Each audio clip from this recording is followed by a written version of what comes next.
Hi everyone. आज मैं काफ़ी लेट अपना ब्लॉग शुरू कर रही हूँ क्योंकि पिछले कल रात को भी मुझे अच्छे से नींद नहीं आई थी। मॉर्निंग में उठते ही मैंने अपना जो भी डेली का रूटीन है मॉर्निंग वॉक के लिए निकल गई थी और फिर उसके बाद मैंने थोड़ा रेस्ट किया और खाना वगैरह खा लिया और फिर मैं सो गई। फिर उठी थी मैं कोई 11 कर बजे। फिर मैंने लंच बनाया। लंच करने के बाद मैं फिर सो गई और फिर से मेरा आज बालों में दही लगाने का प्लान कैंसिल हो चुका है क्योंकि अब टाइम बहुत ज़्यादा हो चुका है, तो फिर अब मैं नहीं लगा सकती हूँ। अब आधा टाइम तो बीत गया और अब प्रशांत पहुँचेगा आज रात को 9 बजे। अभी तो मेरे पास ढेर सारे भांडे धोने का, कुछ भी नहीं किया मैंने आज। और पता है मुझे आज एक सपना भी हुआ, तो मैंने यहाँ पे सपना अपना लिखा है, सुनाती हूँ आपको। मैं और मेरे कुछ मित्र कुल्लू के किसी गांव में घूमने जाते हैं। वहाँ पर कोई रोड नहीं होती है और बहुत सारे हरे भरे जंगल होते हैं। उस गांव में बहुत खाइयों से होकर जाना पड़ता है। वास्तव में उस गांव में एक बहुत ही प्रसिद्ध मंदिर है जिसे देखने के लिए दूर दूर से लोग आते हैं और वहाँ के लोगों को देखने के लिए भी लोग जाते हैं क्योंकि वहाँ के लोग कुल्लू वासियों से बिल्कुल ही अलग होते हैं, शक्ल से भी, अकल से भी और पहनावे से भी। वास्तव में वहाँ उस गांव के लोग ना बहुत ही अजीब होते हैं। कानों में बड़े बड़े सफ़ेद रंग के कुंडल पहनते हैं। वहाँ पर प्यारे प्यारे घर होते हैं और उस गांव में घरों के आसपास बिल्कुल भी गंदगी नहीं होती है, तो मुझे बहुत अच्छा सा महसूस हो रहा होता है। फिर मुझे सुसु आती है तो मंदिर की ओर जाती हूँ और मंदिर के पास पुलिस वाले अंकल बैठे होते हैं मंदिर के साथ ही, लेकिन मंदिर से थोड़ा दूरी की आगे 3 बैल होते हैं ऐसे नीचे बैठे हुए। तो मुझे मंदिर के पास जाने से डर लगता है। उतने को पुलिस वाले ने मुझे देख लिया तो बोलता कि इशारा करके कि आ जाओ आप, ये नहीं करेंगे कुछ भी। तो फिर मैं पुलिस वाले उस अंकल के पास पहुंच जाती हूँ डरते डरते बैलों से। पुलिस वाला मुझे ऐसे बात नहीं करता है, ऐसे इशारों से मतलब ऐसे आगे का रास्ता बता देता है। तो फिर मैं वहाँ पहुँच जाती हूँ। आगे ना एक छोटा सा घर दिखाई देता है, सुंदर जैसे कलर लगा, उसमें बिल्कुल मैरून और सफ़ेद रंग का कलर लगा हुआ है। तो फिर मैं वहाँ पे मतलब उनके बरामदे तक जाती हूँ। मुझे लगा वॉशरूम होगा इधर, लेकिन फिर एक वहाँ ना आंटी निकली तो उसको लगा कि जैसे ग्राहक होगा, क्योंकि मुझे ऐसा लगता है कि वहाँ पे जैसे ना चाय मैगी मोमोज वगैरह बेचने के लिए रखे हुए हैं। तो उसको लगा कि ग्राहक आया होगा, तो वो बाहर निकली और वो लेडी ना ऐसी अलग जिस टाइप की है, मतलब कुल्लू वालों से बिल्कुल अलग है। वो ऐसे थोड़ी पहनावा ऐसा बिल्कुल ऐसे शॉर्ट शॉर्ट आदिवासी टाइप का पहनावा जैसे अफ्रीकन आदिवासी पहनते हैं और बाल भी ऐसे कंघी के अजीब जैसे हैं और बिल्कुल भी काली नहीं है, ऐसे सांवले जैसे रंग की है लेकिन ऐसी लंबी जैसी है और कानों में वाइट वाइट कुंडल पहने हुए हैं। फिर जब मैं उससे बात करती हूँ कि मैं उसको बोलती हूँ कि वॉशरूम कहाँ पे है, लेकिन उससे मेरी बात ही समझ नहीं आती है क्योंकि उनकी लैंग्वेज अलग होती है और उनको हिंदी नहीं आती है। फिर मैं चली जाती हूँ वहाँ से आगे को। फिर आगे देखती हूँ और भी घर हैं, बहुत सुंदर सुंदर से घर हैं। फिर कुछ बहुत सारी लड़कियाँ दिखती हैं, छोटी बड़ी, वो भी मतलब वैसी होती है, ऐसे नंगे पाँव चल रही है, बहुत कम कपड़े डाले हुए हैं। तो फिर मैं उनमें से किसी को पूछती हूँ कि वही वॉशरूम कहाँ है, मुझे वॉशरूम जाना था।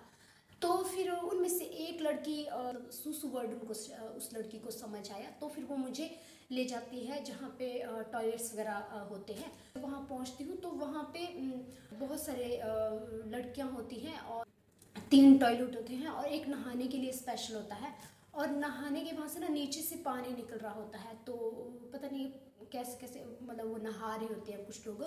और बाकी जो 3 जो टॉयलेट होते हैं वहाँ पे कुछ लोग मतलब अपना वॉशरूम वगैरह कर रहे हैं और एक वॉशरूम में ऐसे धुआं धुआं टाइप निकल रहा होता है। तो मुझे लगता है शायद वहाँ पे वो कुछ नशा जैसे बीड़ी सिगरेट कुछ पी रहे होंगे। तो मैं वहाँ से बाहर से ही आने की कोशिश करती हूँ।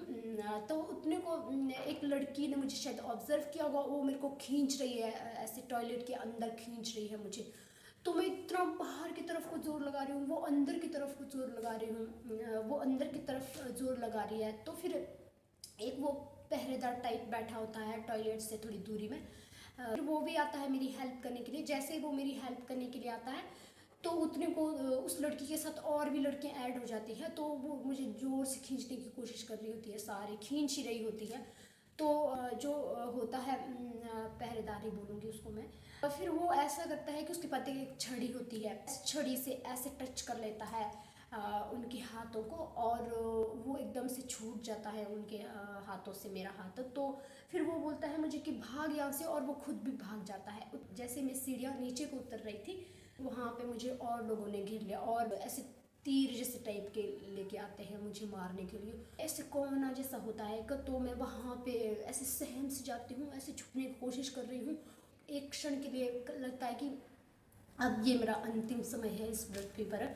लेकिन जैसे ही मैं मतलब ऐसे छुपने की कोशिश कर रही हूँ इधर उधर, तो उतने को उन लोगों के पीछे से ना सलमान खान आता है। यार सलमान खान आता है, तो फिर ना वो लोगों को ऐसे फाइट करता, मतलब ऐसे लाइव देखती हूँ फिर मैं सपने में सलमान खान को फाइट करते हुए, ऐसे फाइट कर रहा होता, और वो किसी की मुंडी ऐसे पकड़ता, किसी की टांगों को ऐसे गोल गोल करके वो घुमा देता है। तो फिर वो लोग मतलब ऐसे इधर उधर हो जाते हैं, कुछ किसी के लग जाती है, कोई घायल होते हैं, कुछ इस तरह से हो जाता है। फिर हम भागने की कोशिश कर रहे हैं, लेकिन एक जो गांव का मेन मुखिया होता है वो हमारे पीछे ही पड़ा रहता है।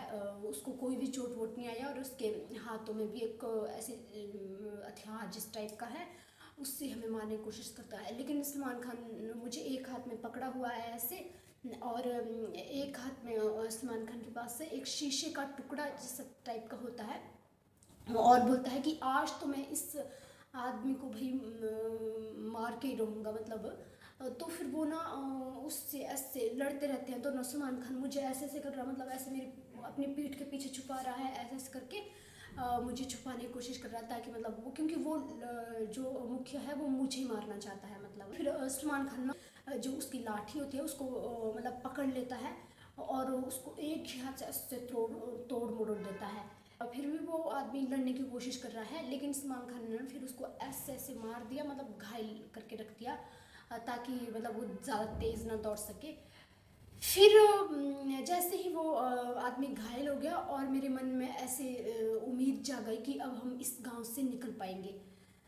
तो जैसे ही हम भागने वाले थे ना, उतने को मेरी नींद चली गई यार। अब मुझे ये पता ही नहीं चला कि हम भागे कि नहीं।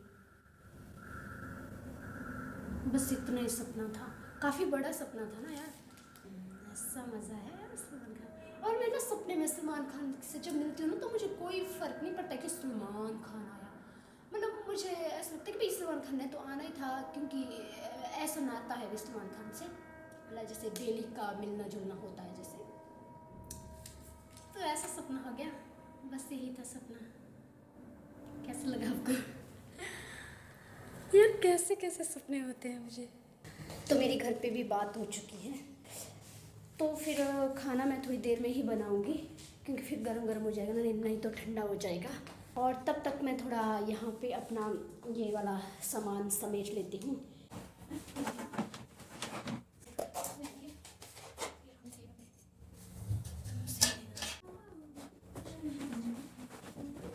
तो मेरा जुगाड़ू वाला ड्रेसिंग टेबल भी हो गया है।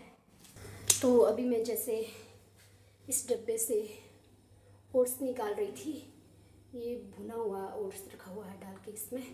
लेकिन ये वाला डब्बा मैं यहाँ पे रख गई थी, ऐसे रख लिया था, और यहाँ मैं मतलब इतने दिनों से रोटी वगैरह या सब्जी वगैरह बना रही थी, और शायद इसको ना वो सेक लग गया होगा गैस का, तो फिर ये ना चिपक गया है। अच्छा, दिन को ना यहाँ पे कढ़ाई चढ़ा के रखी थी, सब्जी बना रही थी, तो फिर ना ये शायद उसमें लग गया कढ़ाई में, और ये ना इसके साथ चिपक गया। अब मतलब ये ढक्कन इसके लिए बहुत ज़्यादा टाइट हो गया, और इसी में सेट हो गया। अब ये निकल ही नहीं रहा है। अब मेरे पास कोई दूसरा ऑप्शन नहीं है इसको निकालने का, तो इसलिए मैं गैस ऑन कर रही हूँ। इसको मैं बहुत ज़्यादा गर्म होने दूँगी, फिर यहाँ से मैं इसमें छेद डालूँगी, ताकि गरम गरम तो गरम गरम चाकू यहाँ से डालूंगी ताकि ये मैं इसको निकाल सकूँ। देखते जाइए।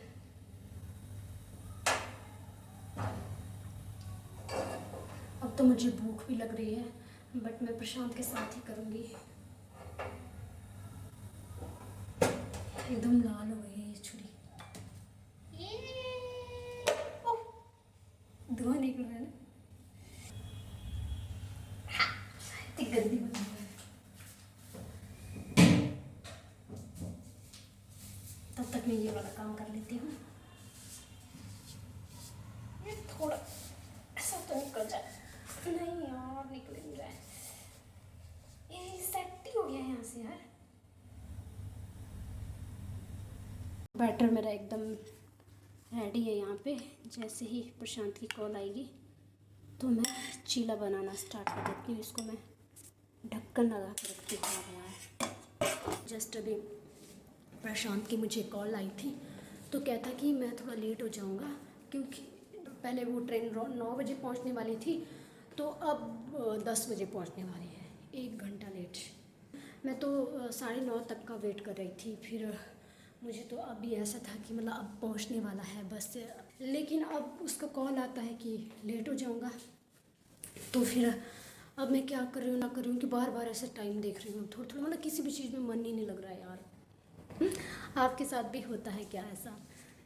तो फिर अभी जैसे वो बोल रहा मुझे कि तू खाना खा ले, बट अब मैंने पहले से ही माइंड ऐसे करके रखा था कि मैं प्रशांत आने के उसके साथ ही खाऊंगी, तो मैं उसके साथ ही खा रही हूँ। ना मुझे टीवी देखने का मन कर रहा है, ना मुझे फ़ोन छेड़ने का मन कर रहा है, ना मुझे गेम खेलने का मन कर रहा है। सोना तो बहुत दूर की बात।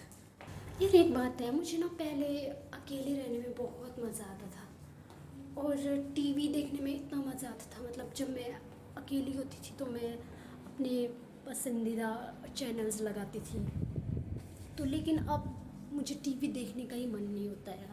मतलब देख लेती हूँ, ऐसा नहीं है, बट अब पहले वाला वो शौक़ नहीं रहा टीवी देखने का।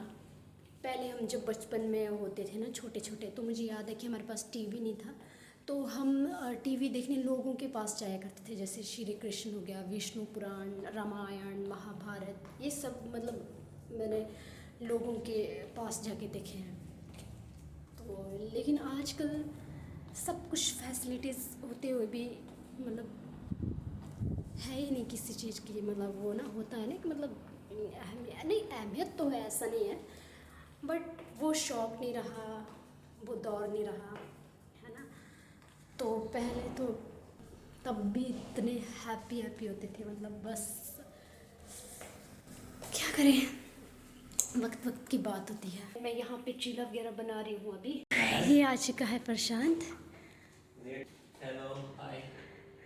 कुछ पता क्या है, मुझे मेरा ना मन ही नहीं लग रहा था इससे। पता क्या है, तब मैंने माइंड सेट किया था कि भाई 9:30 बजे तक पहुँच जाएगा। उतने को उसी टाइम तेरी कॉल आई है ना। फिर उसके बाद से ना फिर मतलब मुझे ना वो हो रहा था, मोबाइल छेड़ने में कम हो रहा था, ना वेट हो रहा था और ऐसे हो रहा था। और मैंने भी खाना ही नहीं खाया। मैंने सोचा फिर मैं कैसे खाना खाऊं ना, दिमाग तो रेलवे स्टेशन में पहुंच गया था मेरा आपके साथ। तो मुझे फिर ना रोने वाली फीलिंग आ रही थी ना। फिर मुझे बहुत गुस्सा आ रहा था। आपके ऊपर नहीं आ रहा था, ट्रेन के ऊपर आ रहा था। फिर मैंने सोचा ना कि अगली बार कहीं भी जाएगा ना प्रशांत, मैं बोलूँगी फ्लाइट से चला जा, ट्रेन से नहीं जाना। ऐसे हो रहा था पता। फिर ना लेकिन फिर मैंने सोचती रही ना। फिर मैंने ना मतलब कि अपने से पीछे वालों के बारे में सोचा, मतलब जो ऐसे सड़क में रहते हैं, मतलब ऐसे लोगों को के बारे में सोचना शुरू किया ना। फिर मैंने सोचा यार मैं तो कुछ भी एडजस्ट नहीं कर रही हूँ, मतलब है ना, ये तो कुछ भी नहीं है यार। ये तो बताओ मुझे सब पहले मुझे तो गुस्सा आ रहा था। तेरे को उसका लगा ना यार, इससे लेट हो गया, इससे लेट ट्रेन का हो रहा था। एक्चुअल टाइम था 5:30 बजे का हमारा, देख 10:30 कर दिया। तो गाइज़ अब हम करेंगे डिनर। मैंने भी अभी तक डिनर नहीं किया है और आज के इस ब्लॉग का एंड मैं यहीं पे कर रही हूँ। तो मिलती हूँ मैं आपसे नेक्स्ट ब्लॉग में। तो पता नहीं नेक्स्ट ब्लॉग कब तक आएगा। तो okay, good night, bye, take care. मन के बहकावे में ना,